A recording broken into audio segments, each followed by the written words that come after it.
6절 우리 한 목소리로 함께 합독하겠습니다. 시작. 서로 친절하게 하며 불쌍히 여기며 서로 용서하기를 하나님이 그리스도 안에서 너희를 용서하심과 같이 하라. 아멘.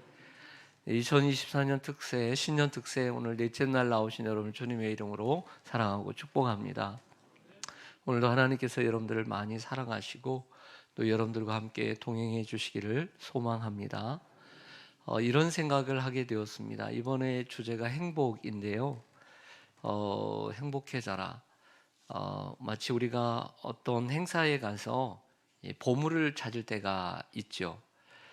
우리가 보물을 찾고자 하는 귀한 마음, 적극적인 마음을 가지고 있다면 보물을 찾는 것은 기쁨입니다. 이 한 주간도 우리가 한 해 동안 좀 더 큰, 더 귀한 행복을 누리기 위해서, 행복한 삶을 살기 위해서 마치 보물 찾기를 하듯 하루하루 행복을 찾는 이런 생각이 들었어요. 그래서 여러분 행복을 매일매일 찾으시기를 소망합니다. 행복은 여러 가지가 있겠죠. 그러나 오늘 이번 한 주 다 다룰 수는 없습니다. 감사도 행복이죠. 감사가 있을 때 행복이 찾아옵니다. 우리가 그냥 감사는 감사될 때 많이 다루기 때문에 이번에는 제외를 시켰지만 이러한 감사 또한 여러분들에게 행복을 주는 이러한 통로가 되는 줄로 믿습니다. 첫째 날은 행복해지는 법에 대해서 말씀을 드렸고, 둘째 날은 우리가 격려를 통해서 행복해지고, 또 셋째 날은 우리가 겸손을 통해서 행복해지는 이러한 법을 우리가 배웠는데요. 오늘의 주제는 용서입니다. 따라서 하겠습니다. 용서. 넷플릭스 드라마 더 글로리를 비롯해 학교 폭력과 관련된 드라마나 영화 혹은 웹툰 등은 이제 쉽게 찾아볼 수 있게 되었습니다.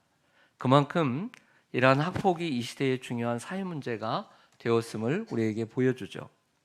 그리고 이러한 학폭과 관련된 드라마나 영화의 주제는 안타깝게도 복수입니다. 원한을 갚는 거죠. 우리가 바라는 대로 용서이면 좋을 텐데 용서의 주제는 거의 찾아볼 수 없고 복수입니다. 아마 그 이유는 용서하기가 힘들 뿐만 아니라 가해자 또한 피해자에게 진정한 용서를 구하지 않기 때문입니다. 더 큰 문제는 피해자가 가해자를 용서하지 못하고 마음의 분노와 원한을 품고 있다 보면 행복에 방해가 된다는 것입니다. 이것이 더 큰 문제입니다. 원한과 분노를 오래 품고 있다고 해서 상대방이 달라질까요? 여러분들이 원한과 그런 미움을 오래 품고 있으면 언젠가는 그 사람이 변화될까요?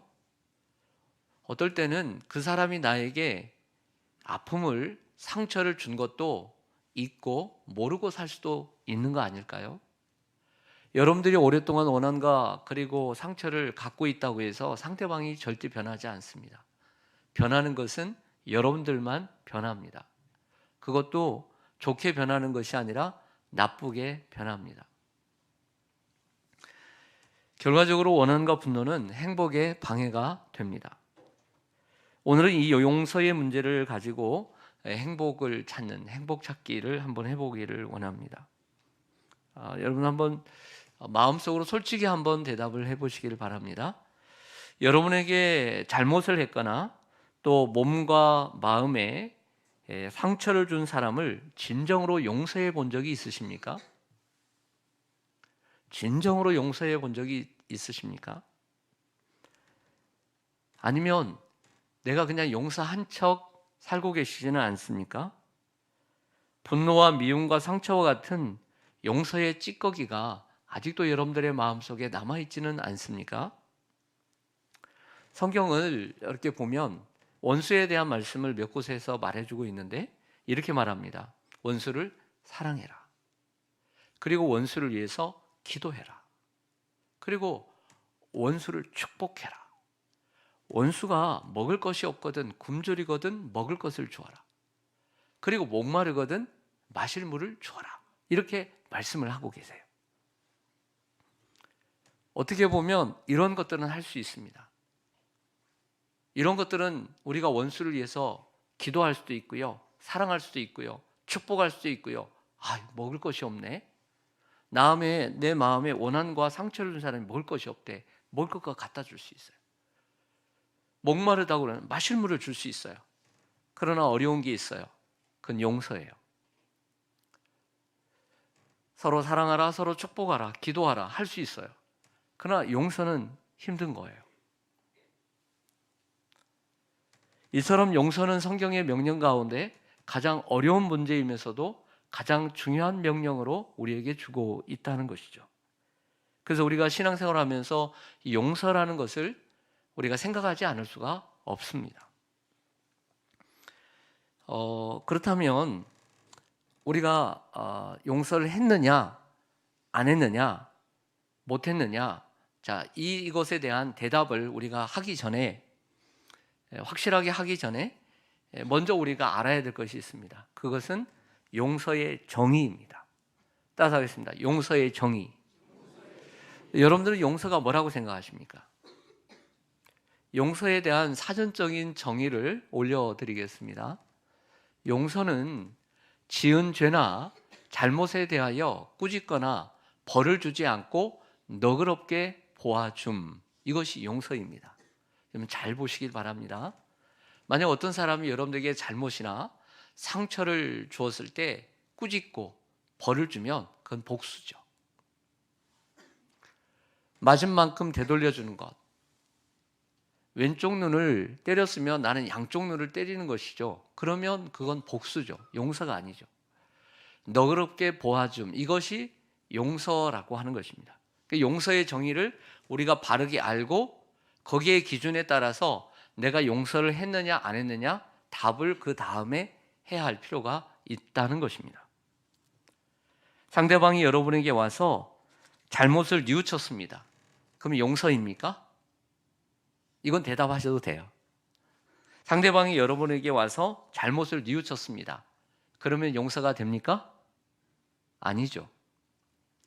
여러분이 상대방의 잘못을 눈 감아 주는 것은 용서가 아닙니다. 용서하기 위해 반드시 화해를 해야 하는 것도 아닙니다. 그러면 화해를 하면 용서가 다 될까요? 될 수도 있지만 안 될 수도 있습니다. 여러분에게 잘못한 사람과의 관계가 회복되어야 꼭 용서를 한 것도 아닙니다. 회복되어지 않아도 용서할 수 있습니다. 여러분이 받은 상처가 아물어져야, 누군가에게 학폭을 당했는데 그 멍이 아물어지면 용서가 됩니까? 아닙니다. 상대방이 용서를 받을 만해서 용서를 하는 것도 아닙니다. 용서란 이런 것입니다. 용서. 올려주시죠. 준비가 안 됐나요? 용서는 잘못한 사람에 대한 여러분의 태도를 바꾸는 것입니다. 잘못한 사람에 대한 나의 태도를 바꾸는 것, 이것이 용서입니다. 해를 가하려는 마음을 평화에 열린 마음으로 바꾸는 것, 이것을 용서라고 합니다. 왜냐하면 다시 한번 정의로 돌아가겠습니다. 다시 한번 정의를 돌려주시죠. 지은 죄나 잘못에 대하여 꾸짖거나 벌을 주지 않고 너그럽게 보아줌, 이것이 정의라고 한다면 용서란 잘못한 사람에 대한 나의 태도를 바꾸는 것이고, 해를 가하려는 마음을 평화에 열린 마음으로 바꾸는 것이 용서입니다. 예를 들어 내려주셔도 됩니다. 여러분들 없겠지만 여러분들이 용서하지 못하는 사람이 있다고 가정을 해보겠습니다. 가정입니다. 혹이라도 있다면 한번 생각해 보십시오. 그 사람을 용서하지 못하는 이유가 무엇입니까? 우리가 그 사람을 용서하지 못하는 이유가 뭘까요? 정말 뭡니까? 그 사람이 여러분에게 진정한 사과를 하지 않았기 때문입니까? 그러면 진정한 사과를 하면 받아주시겠습니까? 아니면 여러분이 그 사람에게 받은 상처와 아픔이 너무 크기 때문입니까? 용서하지 못할 만큼 정말 큽니까? 상대방이 여러분 앞에 와서 정말 무릎을 꿇고 진심으로 사과하면 받아주실 준비가 되어 계십니까? 정말 받아주실까요? 아니면 상대방에게 받은 만큼 되돌려주면 속이 후련하고 용서가 되시겠습니까? 그 어떤 것으로도 용서가 되지 않을 것 같지 않습니까? 어떻게 하면 상대방을 용서하시겠습니까? 이미 여러분의 마음속에는 절대 용서하지 않겠다는 마음이 굳어 있는 것은 아닙니까? 그래서 상대방이 어떤 액션을 취하든 용서는 될 수가 없는 거죠. 그러므로 용서는 내가 상대방을 대하는 태도에 달려 있습니다. 어느 정도 상대방이 나에게 보여주는 호의에 어느 정도 내 마음이 감동을 하겠지만 결과적으로는 내 마음이 내가 상대방을 대하는 태도가 달라져야 용서는 되는 것이죠. 그러므로 상대방을 바꾸기보다 나를 먼저 바꾸는 것이 용서의 길입니다.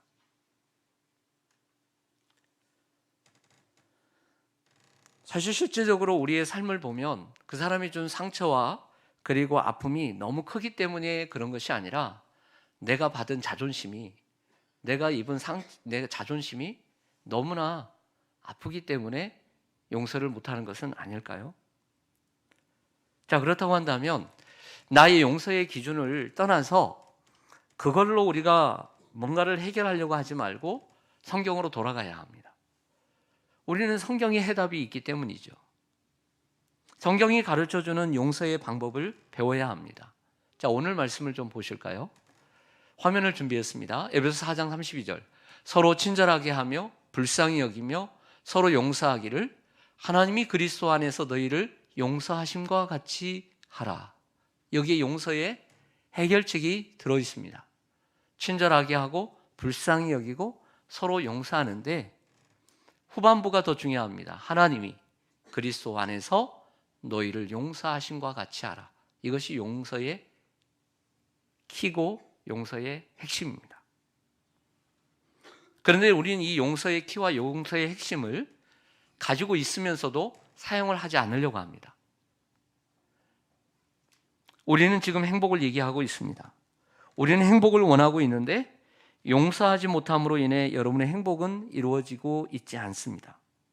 상대방에게 받은 상처와 상대방을 향한 미움이 여러분의 마음을 강팍하게 만들기 때문입니다. 그 상처와 미움이 여러분의 행복을 빼앗아가기 때문입니다. 그러므로 용서하기 위해서는 상대방에 대한 태도를 바꾸지 않는 한 용서가 되지 않습니다. 상대방이 무릎을 꿇어도 용서가 안 됩니다. 친절하게 대하고 불쌍히 여기며 용서하는 편이 낫지 않겠습니까? 상대방을 용서할 때만이 여러분이 행복을 찾을 수 있습니다. 다시 얘기하면 상대방에 대한 여러분들에게 상처와 아픔을 준 그 상대방, 여러분에게 잘못을 실수를 한 그 상대방을 대하는 태도를 바꿀 때 여러분들이 행복해질 수 있습니다. 사도 바울이 말하는 핵심은 하나님이 그리스도 예수 안에서 그리스도 안에서 우리를 용서하신과 같이 하는 것, 이것이 용서의 핵심입니다. 골로새서 3장 13절 말씀도 마찬가지입니다. 한번 보시죠. 누가 누구에게 불만이 있거든 서로 용납하여 피차 용서하되 주께서 너희를 용서하신 것 같이 너희도 그리하고, 똑같은 말씀을 하고 있습니다. 하나님께서 너희를 용서하신 것 같이 너희도 용서하라고 말씀을 하고 있는 거죠. 자, 우리가 주님이 그러면 우리를 용서하신 것이 무엇인지, 하나님께서 그리스도 안에서 우리를 용서하신 것이 무엇인가를 알기 위해서는 가장 적절한 비유인 마태복음 18장에 나오는 용서의 비유를 우리가 한번 읽어보는 것이 도움이 될 것 같습니다. 우리 성경을 한번 펴보시죠. 마태복음 18장 21절입니다.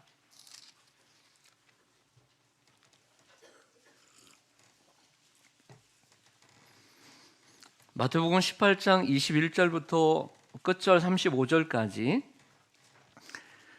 제가 읽어드리겠습니다. 어떤 내용인지 다시 한번 아시지만 그래도 다시 한번 기억을 되살려 보기를 바랍니다. 21절. 그때에 베드로가 나와 이르되 주여 형제가 내게 죄를 범하면 몇 번이나 용서하여 주리이까 7번까지 하오리이까 예수께서 이르시되 내게 이르노니 7번뿐 아니라 7번을 70번까지라도 할지니라.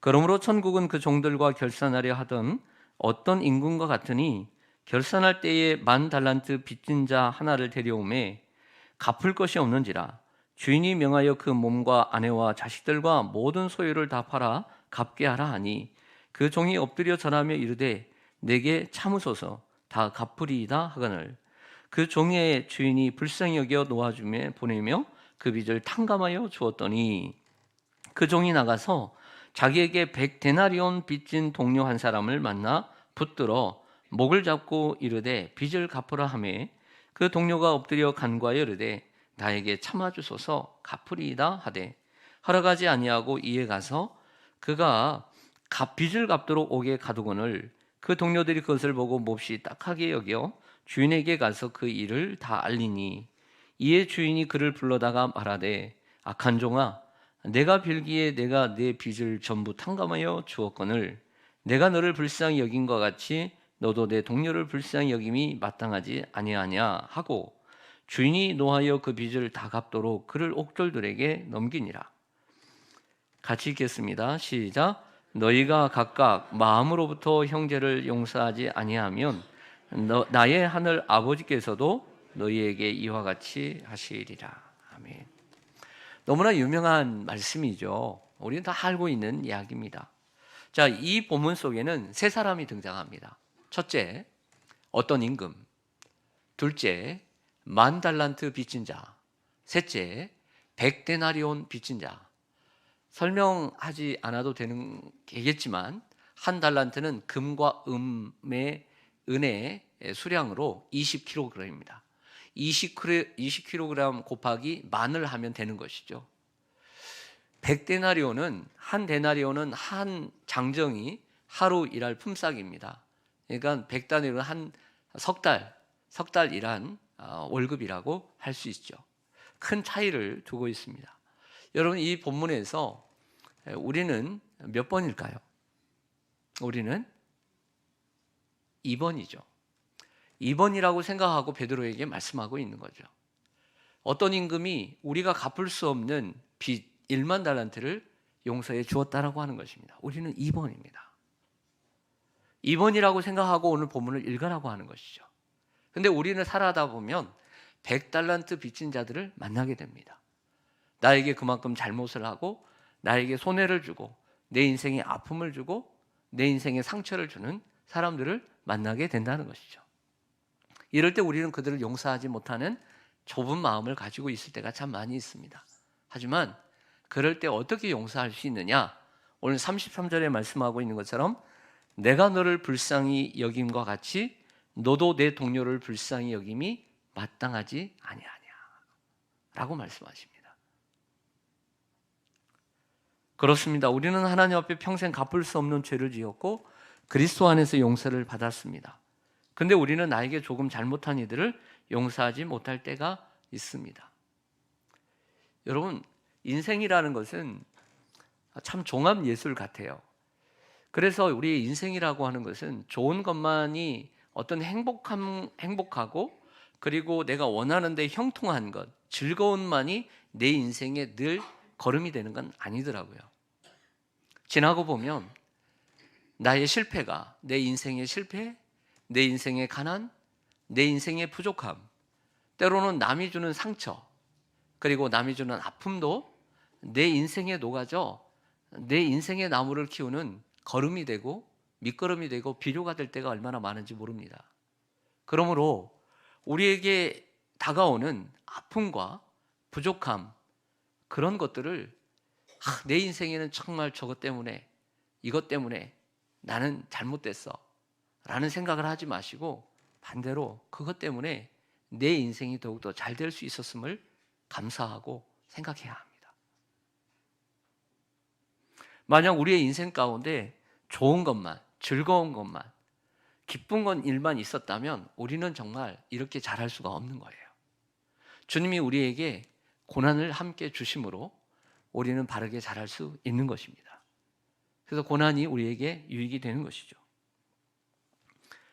그러므로 용서하기 위해서는 몇 가지 여러분들에게 말씀드립니다. 첫째, 나를 용서하신 하나님의 은혜를 묵상해야 합니다. 나를 용서하신 하나님의 은혜를 묵상할 때 우리는 남을 용서할 수 있습니다. 하나님의 은혜를 제대로 알 때만이 남을 용서할 수 있는 거죠. 반대로 얘기하면 내가 남을 용서하지 못하는 것은 하나님의 은혜를 온전히 깨닫지 못하기 때문입니다. 두 번째, 내가 누구인가를 알 때 남을 용서할 수 있습니다. 오늘 1만 달란트 빚진 자는 자신이 누구이고 누구인지를 몰랐습니다. 자신을 절실히 깨닫지 못했어요. 한마디로 나도 누군가에게 잘못을 저지르고 나도 누군가에게 상처를 주고 내가 받은 상처보다 누군가에게 더 큰 상처를 준 사람인가를 모르는 거죠. 나 자신을 모르기 때문입니다. 우리는 하나님의 피조물이요 죄인입니다. 용서받지 못할 죄인인데 용서를 받았습니다. 그러므로 우리는 용서할 수 있어야 합니다. 셋째, 내가 용서하지 못할 때 하나님께서도 나를 용서하지 않는다는 말씀을 붙잡고 용서해야 합니다. 성경은 용서라는 단어와 연관을 대을 때 두 가지를 얘기하십니다. 하나는 먼저 제가 말씀드린 것처럼 하나님이 그리스도 안에서 너희를 용서하신 것 같이 하라. 이게 용서의 길입니다. 근데 용서와 함께 가장 많이 반복되는 단어들, 내용들은 이렇습니다. 마태복음 18장 35절의 화면입니다. 시작. 너희가 각각 마음으로부터 형제를 용서하지 아니하면 나의 하늘 아버지께서 너희에게 이와 같이 하시리라. 형제를 용서하지 아니하면 하나님도 너희를 용서하지 않는데요. 자, 그 다음 구절. 마태복음 6장 14절 15절 주기도문을 끝내고 난 다음에 하신 말씀입니다. 너희가 사람의 잘못을 용서하면 하늘 아버지께서 너희를 잘못을 용서하시려니와 너희가 사람의 잘못을 용서하지 아니하면 너희 아버지께서 너희 잘못을 용서하지 아니하신대요. 그러니까 용서와 결부된 중요한 두 기둥은 용서는 하나님이 너희를 그리스도 안에서 용서하신 것 같이 하라는 것이고 또 용서에 대해서 가장 핵심은 너희가 이웃을 사람을 용서하지 않으면 하나님이 너희를 용서하지 않을 것이다. 용서하면 하나님이 너희를 용서하실 것이다. 이게 전부예요. 용서에 대해서 성경이 말씀하는, 예수님이 말씀하는, 바울이 말씀하는 내용이 이게 핵심입니다.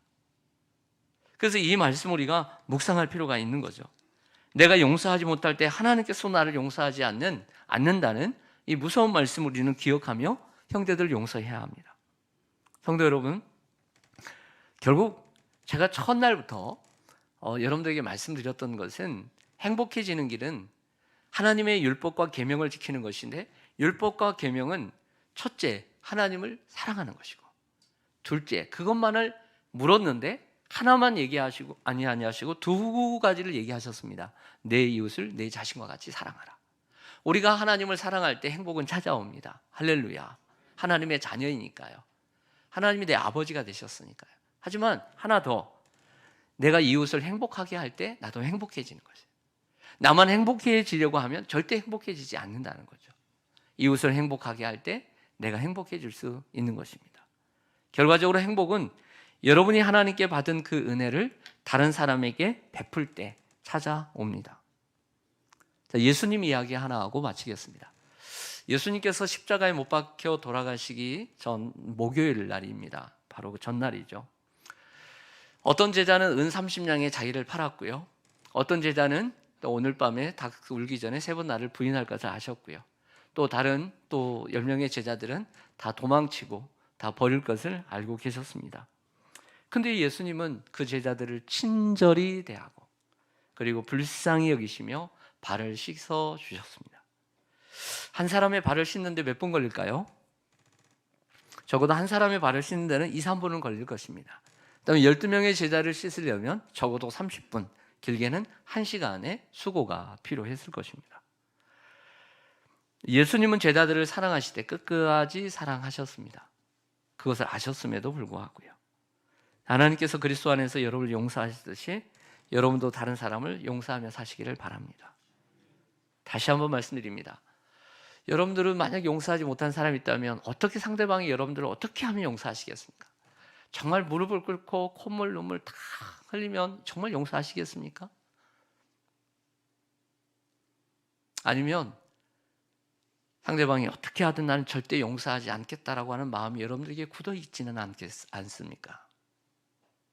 저는 후자에 가깝다고 생각합니다. 그러므로 용서는 상대방의 태도에 달려 있는 것이 아니라 그것보다 먼저 내가 상대방을 대하는 태도에 달려 있다고 할 수 있습니다. 남에게 대접을 받고자 하는 대로 남을 대접할 필요가 있습니다. 행복해야 되잖아요, 우리가. 그렇죠? 그런데 그 원한과 상처를 계속 가지고 있으면 상대방은 절대 변화되지 않고요. 나만 잘못된 방향으로 변화되어 가고 우리의 마음만 강팍하게 되어 있습니다. 여러분에게 잘못하고 상처를 준 상대방을 용서할 때만이 여러분이 행복해질 수 있습니다. 용서하시고 행복하시기를 바랍니다. 아멘. 기도하겠습니다.